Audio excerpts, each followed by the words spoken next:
नमस्कार, मैं अविनाश सैनी और आप देख रहे हैं अलग हरियाणा। आज हम बात करेंगे कैरियर की और कैरियर में भी एक खास स्ट्रीम जिसको कहते हैं एनडीए। एनडीए आमतौर पे जो 8वीं 9वीं क्लास के बाद बच्चों में क्रेज होता है मिलिट्री में जाने का, नौसेना में जाने का या वायुसेना में जाने का, ऑफिसर बनने का, उसके लिए एनडीए में जाना होता है, एनडीए एग्जाम क्लियर करना होता है। तो हम जानना चाहेंगे, हमारे साथ दो मेहमान हैं, जयपाल सांगवान और राज सिंह सांगवान जी, जो चरखी दादरी से हैं और लगभग 5 साल से एनडीए के जो स्टूडेंट हैं उनको ट्रेन कर रहे हैं, उनके एग्जाम क्लियर करवा रहे हैं। तो उनसे जानेंगे कि एनडीए है क्या। राज सिंह जी, आप कुछ बताइए कि एनडीए के बारे में, कि ये क्या है और कैसे इसमें एडमिशन हो सकता है। अविनाश जी, मैं आपको बताना चाहूँगा कि एनडीए एक नेशनल डिफेंस एकेडमी है जो कि पुणे, महाराष्ट्र, पुणे खड़गवासला में है। इसके ये जो एनडीए के थ्रू डायरेक्ट ऑफिसर एंट्री होती है, जैसे कि आर्मी, नेवी, एयरफोर्स के अंदर, इसके थ्रू हम ऑफिसर लाइन में जाते हैं। जो कि ये क्वालिफिकेशन इसके अंतर्गत होती है कि हम 12th अपीयरिंग भी इसमें एग्जाम दे सकते हैं। इसके अलावा हम 12th पास आउट इसके अंदर सिलेक्ट हो सकते हैं। जयपाल जी, मैं इसमें ऐड करना चाहूँगा, एनडीए एग्जाम को यूपीएससी कंडक्ट करती है और ये एक बहुत अच्छा जो एडवेंचर लाइफ जीना पसंद करते हैं, देश के लिए कुछ करने का जिसमें जज्बा है, वो युवा इसमें डायरेक्ट तौर पे 12वीं में पढ़ते पढ़ते इसके लिए अप्लाई कर सकते हैं। 12वीं के बाद वो इसमें सीधे तौर पे जा सकते हैं। जानना ये चाहेंगे, क्वालिफिकेशन की आपने बात की कि 12th पास होना चाहिए या 12th में पढ़ रहा हो, लेकिन क्या एज की भी कोई रिस्ट्रिक्शन है क्या? मिनिमम एज क्या होनी चाहिए? जी बिल्कुल, इसमें एज की रिस्ट्रिक्शन है। आप 15 साल 8 महीने की एज वाले ही जो कैंडिडेट है इसके लिए अप्लाई कर सकते हैं, और 18 साल 7 महीने, यानी कि आप सीधे तौर पे कह सकते हैं कि 16 से 19 के बीच वाले ही कैंडिडेट एनडीए के लिए अप्लाई कर सकते हैं, लड़के और लड़कियां दोनों। अच्छा, लड़कियां भी अभी तक तो शायद एनडीए में सिर्फ लड़के जा सकते थे, लेकिन अभी शायद कोई कानून ऐसा बना है जिसमें लड़कियां भी शामिल हुई हैं। तो ये कब से और कैसे? जी विनाशी, लास्ट अगस्त से हुआ है। जो लास्ट एग्जाम अगस्त में महीने में कंप्लीट हुआ है, उसमें सुप्रीम कोर्ट के हस्तक्षेप के बाद जो है लड़कियों की एंट्री भी जो है एनडीए में सीधे तौर पे होने लगी है। और अभी सेकंड रिटन एग्जाम जो अप्रैल में होने जा रहा है, उसमें भी लड़कियां और लड़के दोनों इस एग्जाम में बैठ पाएंगे। आप दोनों जो महानुभाव हैं उनसे जानना ये चाहेंगे कि जैसे सरकारी नौकरी में या अब तो प्राइवेट सेक्टर में भी आरक्षण का प्रावधान है, तो क्या एनडीए में जब एग्जाम देते हैं उसके लिए भी कुछ आरक्षण है, कोई कोटा निर्धारित है?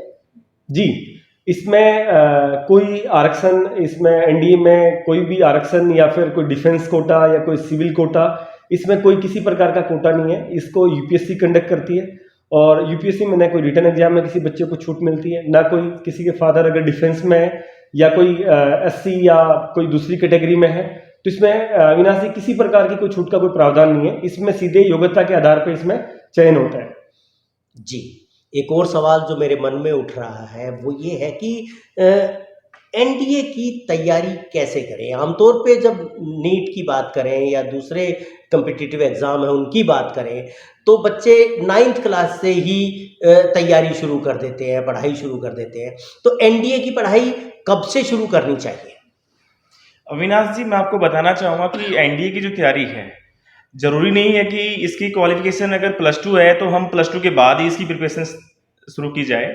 ये हम तैयारी जो है हम 6 क्लास से ही शुरू कर सकते हैं, जिससे कि बच्चा स्टार्टिंग से ही जीके है, रीजनिंग है, इंग्लिश है, इंग्लिश का जो पार्ट है बच्चे का, साइंस का जो पार्ट है, उस एक तरह से हम बात की जाए तो फाउंडेशन बैचेस के अंदर, जैसे कि अब हमारी एकेडमी के बारे में बात करूँ तो हम एनडीए में जाने के लिए या आईआईटी के लिए में जाने के लिए, नीट के लिए हम बच्चे को 6 क्लास से ही शुरू करवाते हैं तैयारी अविनाश जी, जिससे कि बच्चे को आगे चल के कॉम्पिटिशन एग्जाम में 12th, क्योंकि इसमें बताना भी चाहूँगा कि इसमें 12th अपीयरिंग बच्चे जो है ना अविनाश जी, वो एग्जाम दे सकते हैं और 12th के बाद भी दे सकते हैं। तो इसलिए बच्चे को 12th में पढ़ते पढ़ते बच्चा जब 12th में होता है, जब उस एग्जाम को फाइट करता है, तो उसका जो कंपटीशन है बिल्कुल नॉर्मल हो जाता है, उसको वो कंपटीशन सामान्य से लगता है, उसको ये दिक्कत नहीं आती कि कैसा पेपर आएगा, किस प्रकार के फॉर्मेट में स्टडी करेगा। तो कैप्टन जिले सिंह एकेडमी जो है, हम इस पार्ट में, इस पोर्शन में, इस पोस्चर के अंदर हम बच्चे को पढ़ाते हैं 6th क्लास से। आमतौर पे अगर बच्चे का किसी का मन है डिफेंस में जाने का, तो ये होता है कि फिजिकल आपको करना है, फिजिकल फिट होना चाहिए, और बहुत सारी चीज़ें हैं, रेसिंग है, हाई जंप है, लॉन्ग जंप है, बहुत सारी तरह की तैयारियां करनी पड़ती हैं। क्या एनडीए में भी इस तरह की तैयारी की ज़रूरत पड़ती है? जी, मैं बताना चाहूँगा कि एनडीए में ऐसी कोई बहुत ज़्यादा फिजिकल हार्ड वर्किंग की कोई ज़रूरत नहीं होती। एक जीटीओ का टास्क होता है, ग्रुप टेक्निकल ऑफिसर इस टास्क को लेते हैं, कंप्लीट करवाते हैं। वो जीटीओ का एक ट्रेनिंग ग्राउंड होता है, वो बहुत इजीली नॉर्मली हमारे जो बच्चे हैं वो आराम से इसको कंप्लीट कर सकते हैं। जो फिजिकल ट्रेनिंग की मैं बात करूँ तो इसमें फिजिकल ट्रेनिंग एनडीए में शामिल होने के बाद भी जो है इसको फिजिकल ट्रेन करके, यानी कि जो ड्रिल है या फिर दौड़ना है, जंप करना है, जो है मंकी रोप चढ़ना है, या फिर स्किपिंग रोप है, या बहुत वो अलग अलग जो भी फिजिकल जो पैरामीटर जो है वो एनडीए अपने लेवल पर जो है कंप्लीट करवाती है। उसके लिए फिजिकली कोई बहुत ज़्यादा इसमें हमें मेहनत करने की ज़रूरत नहीं है ऑफिसर्स के लिए। जी, एक बच्चा जब एनडीए की तैयारी करता है, एग्ज़ाम देता है, तो हम वो वो प्रोसेस जानना चाहेंगे आपसे कि एग्ज़ाम पहले रिटन होता है, कितने लेवल पे होता है, फिर स्क्रूटनिंग कैसे होती है, और आखिरी स्टेज तक कैसे पहुंचता है बच्चा। एक जिज्ञासा है मेरे मन में, और मुझे लगता है कि बहुत सारे युवाओं के मन में भी ये जिज्ञासा ज़रूर होगी कि वो क्या स्टेपिंग्स है जिसके थ्रू वो एक मिलिट्री की जो कैप है वो हासिल कर सकते हैं। अगर सीधे तौर पे मैं अविनाश जी, मैं आपको बताना चाहूँ कि एनडीए में रिटन एग्जाम जो होता है वो टोटल 900 मार्क्स का होता है, जिसमें 300 नंबर का जो पेपर आता है वो मैथमेटिक्स का आता है, जिसको मैट बोलते हैं। इसके अलावा 600 नंबर का पेपर आता है गेट का, जिसमें जनरल एबिलिटी टेस्ट आता है, जिसके अंदर आपकी जीएस का पार्ट भी रहता है, इंग्लिश का पार्ट भी रहता है, जीके का पार्ट भी रहता है आपका। इस प्रकार से ये एग्जाम कंडक्ट होते हैं। जैसे ही कैंडिडेट जो रिटन एग्जाम को क्वालिफाई करते हैं, उसके बाद उनकी कॉल आती है एसएसबी के लिए। जैसा कि जयपाल जी ने बताया कि जीटीओ वगैरह होता है, वो 5 डेज का एसएसबी होता है, उसी एसएसबी के अंदर जीटीओ को काउंट किया जाता है अविनाश जी। जिसके अंदर जो सर ने बताया कि मंकी रोप होता है, स्किपिंग होता है, तो इस प्रकार से वो प्रॉपरली बैलेंसिंग भी इसके अंदर काउंट किया जाता है, बैलेंस भी बच्चों का चेक किया जाता है उसके अंदर। ये इस प्रकार से होता है। इसके अलावा एसएसबी के दौरान ही उनका मेडिकल भी वो 5 डेज के एसएसबी में ही काउंट किया जाता है अविनाश जी।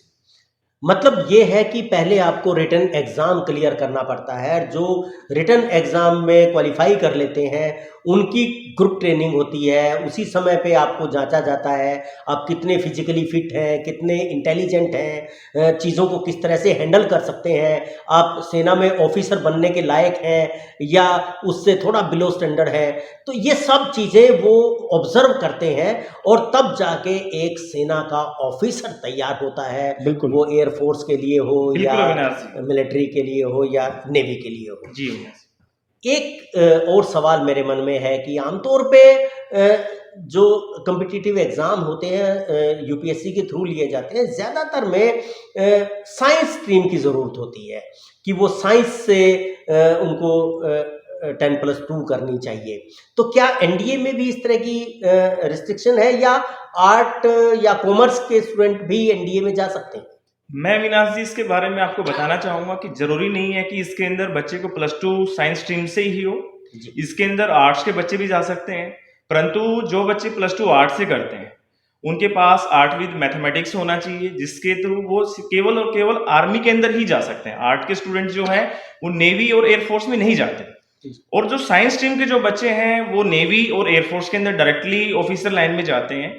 तो इसमें मैं बताना चाहूंगा कि इसमें कोई रिस्ट्रिक्शंस नहीं है कि आर्ट का बच्चा नहीं जा सकता, साइंस का बच्चा ही इसमें जा सकता है। इसमें आर्ट्स का बच्चा भी इंक्लूड है। ये ऐसे कंफ्यूजन बहुत सारे आर्ट स्ट्रीम के स्टूडेंट्स को है कि भाई नहीं, हमने साइंस नहीं लिया तो हम एनडीए के अंदर नहीं जा सकते। बट मैं उन स्टूडेंट्स को बताना चाहूंगा कि आर्ट्स के बच्चे भी एनडीए के अंदर जा सकते हैं। जी, आप दोनों से ही एक ख़ास बात मैं ज़रूर करना चाहूँगा। आपकी एकेडमी भी ग्रामीण इलाके में है बिल्कुल।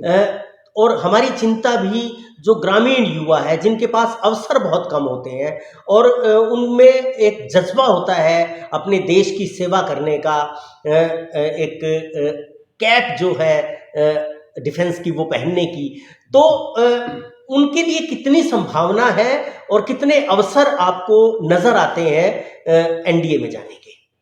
जी, देखिए मैं आपको इसमें बताना चाहूँगा अविनाश जी कि ग्रामीण क्षेत्र में पोटेंशियल की कोई कमी नहीं है। मतलब बच्चों में बहुत पोटेंशियल है, बहुत क्षमता है और अगर आप देखेंगे तो ज़्यादातर एनडीए में जो अभी जो रिजल्ट्स आ रहे हैं, यूपीएससी है या फिर कोई अदर सर्विसेज है, उसमें सबसे ज़्यादा जो रिजल्ट्स जो है वो ग्रामीण क्षेत्र से हैं, जो कि जिनके कभी भी फैमिली में कोई ऑफिसर नहीं रहे या फिर कोई आसपास रिलेशन में कोई ऑफिसर लाइन में लोग नहीं रहे, लेकिन फिर भी वो अपने पोटेंशियल पे, अपने दम पे जो है अपना जो लोहा जो है अपने इंटरव्यू में, अपने टेस्ट में जो है बच्चे मनवाते हैं और बहुत अच्छे रिजल्ट जो है ग्रामीण क्षेत्र से जबकि ज़्यादा आ रहे हैं। जी, एक बच्चा जो एनडीए में जाना चाहता है, उसको अपनी तैयारी किस तरह से करनी चाहिए? किस चीज़ पे ज़्यादा ध्यान देना चाहिए? लैंग्वेज पे देना चाहिए, अंग्रेज़ी पे देना चाहिए, मैथमेटिक्स पे देना चाहिए? तो वो तैयारी कैसे करे और किन चीज़ों पे ध्यान दें? देखिए अविनाश जी, वैसे तो कंपटीशन एग्जाम के लिए प्रत्येक सब्जेक्ट का ही हमें आना जरूरी है, परंतु एनडी में जो मेन रोल रहता है, जो मेन पार्ट रहता है वो मैथमेटिक्स का रहता है। सबसे पहला जो एग्जाम होता है आपका मैथमेटिक्स का रहता है, जो कि 300 मार्क्स का होता है, मैंने आपको पहले भी बताया है। तो इसके लिए हमें मैथमेटिक्स का स्ट्रॉन्ग होना भी बहुत जरूरी है। परंतु लाखों जो बच्चे हैं एनडी के लिए फॉर्म अप्लाई करते हैं, लाखों बच्चे की हमें एनडी में ऑफिसर बनना है, परंतु सबके सब अगर हम रिजल्ट्स की बात करते हैं तो वो हजारों में आ जाता है। उसके एक रीजन है, उसका एक मेन पार्ट है।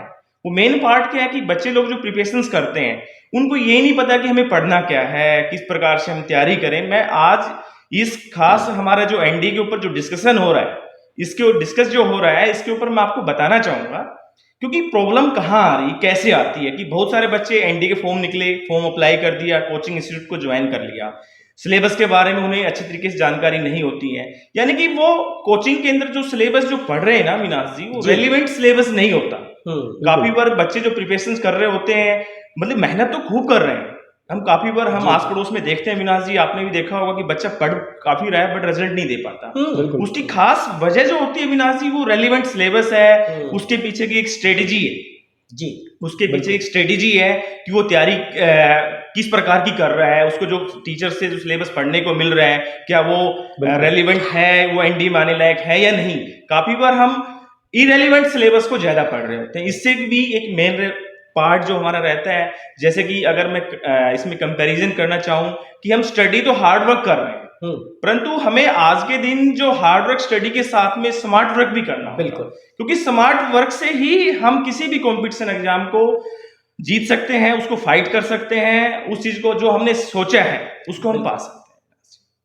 जयपाल जी, इसमें आप इसे मैं बताना चाहूँगा, जैसे कि राज ने ख़त्म किया कि बताया टेस्ट के बारे में कि उन्होंने उनको प्रिपरेशन कैसे करनी है, यानी कि उनको एक मतलब स्क्रूटनी करके सिलेबस को करना होगा, रिलेवेंट सिलेबस को पढ़ना होगा। मैं इसमें आगे ऐड ऑन करना चाहूँगा कि जो एसएसबी होती है रिटन टेस्ट के बाद, आप मैथ पढ़ के यानी कि मैथ और गेट पढ़ के, यानी कि जिसमें जीके जीएस जो इंग्लिश जो सारे सिलेबस का जो है समावेश होता है, उनको एक आपको रिलेवेंट सब्जेक्ट पढ़ना पड़ेगा, मतलब प्रॉपर अपने एक प्रॉपर कोच से उसकी प्रॉपर ट्रेनिंग लेनी पड़ेगी, उसको पढ़ना क्या चाहिए। इसमें मैं आगे बढ़ना चाहूँगा एसएसबी के लिए। देखिए एसएसबी के लिए मैं मतलब जो भी कैंडिडेट जो जाते हैं रिटन क्वालिफाई करके एसएसबी देने के लिए, उनके लिए मैं खास एक महत्वपूर्ण बात मैं इसमें कहना चाहूँगा कि वो नेचुरल बन के जाएँ। मतलब दिखावटीपना जो है आपकी एसएसबी में आपको बहुत पीछे लेके जाता है और आप को जो जीटीओ जो एक एसएसबी बोर्ड होता है वो आपको आउट कर देता है। तो वहाँ पे आप नेचुरल रहें, मतलब नेचुरल तरीके से अपना जो भी एग्जामिनर जो भी बोर्ड आपसे क्वेश्चन पुट करता है उसका नेचुरल तरीके से जो ही आंसर करें, उसमें सच्चाई जरूर उसमें आपके शब्दों में होनी चाहिए, वो उसी चीज़ को ऑब्जर्व करते हैं। तो बनावटीपना आपके कहीं पे भी बातों में नहीं होना चाहिए और उनको नहीं लगना चाहिए, क्योंकि ऐसे टाइम में भी आप बाहर हो सकते हैं।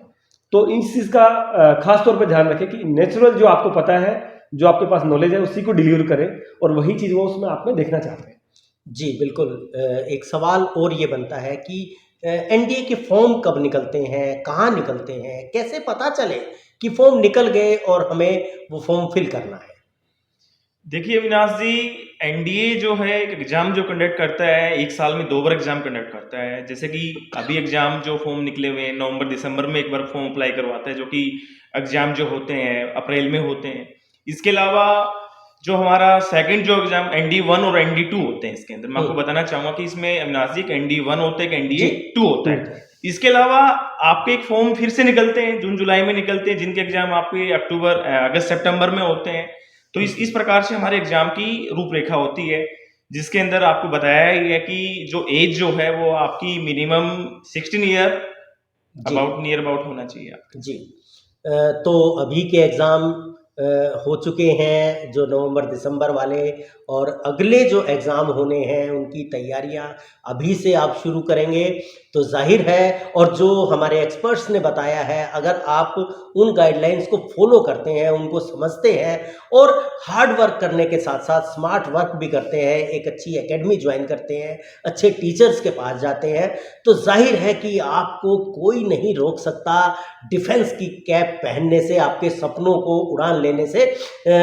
ये तो हुई स्टूडेंट्स की बात, और अभी हम अपने एक्सपर्ट से एक थोड़ा सा फेवर भी ले लेते हैं, और फेवर ये है कि सर क्या आपका कोई हेल्पलाइन नंबर है कि स्टूडेंट्स आपसे कोई सलाह मार्गदर्शन ले सकें? जी बिल्कुल, हमारा एक हेल्पलाइन नंबर है 8222895454, जिसपे जो स्टूडेंट हेल्पलाइन नंबर है, जिस पर हम कैरियर से रिलेटेड या फॉर्म फिल करने से लेके एज ग्रुप है, एज क्राइटेरिया, क्या सब्जेक्ट पढ़ने हैं, वो सारे हमारे जो काउंसलर्स हैं वो कॉल अरेंज कर देते हैं, और इससे बच्चा अपनी कोई भी बात जो है पूछ सकता है, कैरियर एक्सपर्ट से पूछ सकता है, वो अपनी मीटिंग भी कर सकता है। और इसके अलावा मैं अविनाश जी बताना चाहूँगा, इसको लेके हमने अभी जैसे कि कोविड चल रहा है, ओमिक्रॉन चल रहा है, अभी अपने लेवल पे है, तो हमने इसके लिए ऑनलाइन बैच भी जो है अनाउंस कर रखे हैं, जिसमें कि बच्चा जिसको कहीं पे भी बैठ के, पूरे इंडिया भर में कहीं पे भी बैठ के वो अपनी ऑनलाइन क्लास ले सकता है। तो दोस्तों कीजिए अपने सपनों को साकार, और कैरियर की बात जो है, ये खास तरह के कैरियर की बात आज हमने की है। हम ऐसी ही बातें लगातार आप तक पहुंचाते रहेंगे, अलग अलग जो आपके सपने हैं, जो आपकी इच्छाएं हैं, जिस फील्ड में जाने की, डॉक्टर बनने की, इंजीनियर बनने की, वो सब बातें हम धीरे धीरे अलग अलग एपिसोड में आपको बताएंगे। आज तक के लिए इतना ही, नमस्कार, और आप दोनों मेहमानों का खास तौर पे धन्यवाद है। Thank you.